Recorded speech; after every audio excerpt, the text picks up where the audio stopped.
パキッとした感じの音が欲しいかな。わお。映像につけてみますね。きゅうり美味しい？美味しい。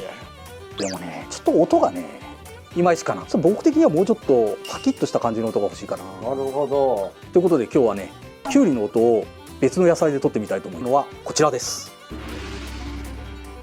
みずみずしいセロリ。わお。これを使って撮ってみましょうかね。はい、まずね、折る音を撮ってみましょうか。じゃあ折ってみますね。マイクで撮るとこんな感じの音になるわけですね。ああ、すごい。じゃあ食べてみましょうか。今撮ったセロリの音をきゅうりの映像につけてみますね。どうですか？きゅうりにセロリの音をつけたのどんな感じですかね。こんな嘘をついちゃっていいんですか？でも効果音ってね、嘘ばっかりだからね。